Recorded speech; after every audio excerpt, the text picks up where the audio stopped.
Moscow ১৯৭০-এর দশক।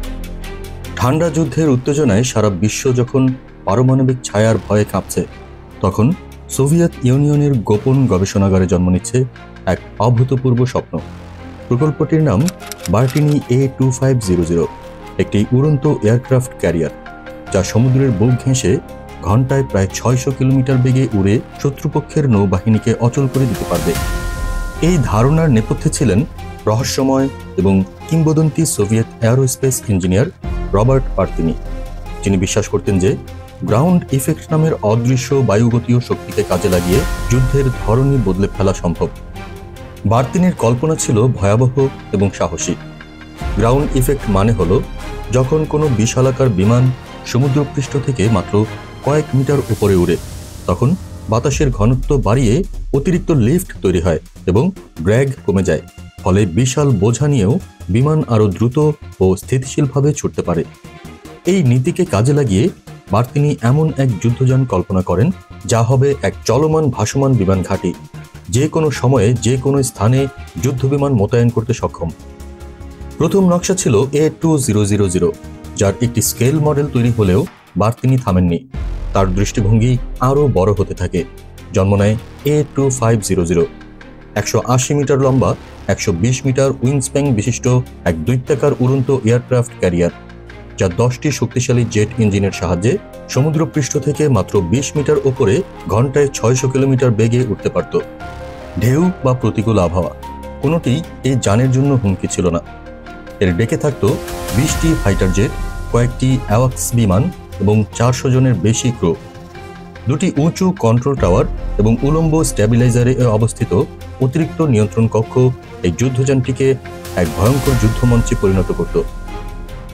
এই প্রকল্পের সবচেয়ে অবিশ্বাস্য দিক ছিল এর অপারেশনাল ক্ষমতা।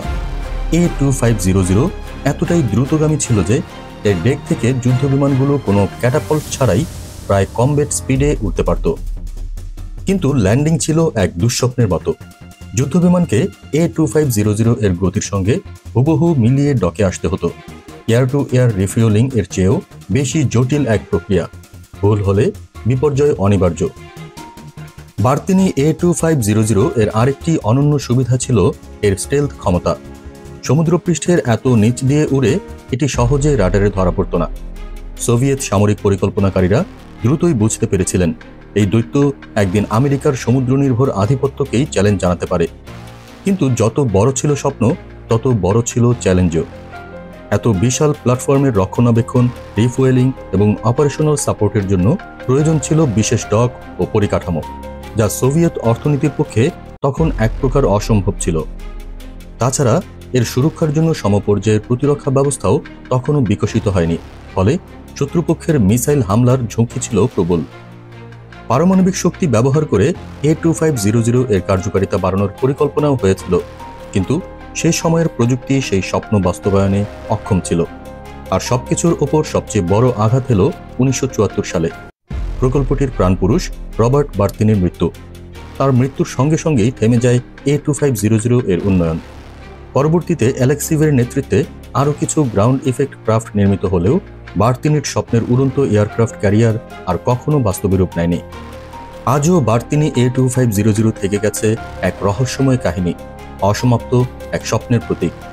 এটি শুধু সোভিয়েত প্রযুক্তির অদম্য সাহসিকতার নিদর্শন নয়, বরং এক প্রমাণ যে মানব কল্পনা ও প্রযুক্তির সম্মিলনে কতটা অকল্পনীয় কিছু সম্ভব হতে পারে।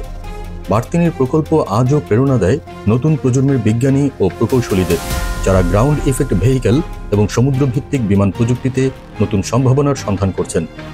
সময়ের কোলাজে হারিয়ে যাওয়া এই প্রকল্পের গল্প শুনলে আজও মনে হয় হয়তো কোনো একদিন প্রযুক্তির নতুন দিগন্তে আবারও দেখা মিলবে সেই উড়ন্ত এয়ারক্রাফট ক্যারিয়ারের, যা একসময় ঠান্ডা যুদ্ধের আধারে জন্ম নিয়েছিল।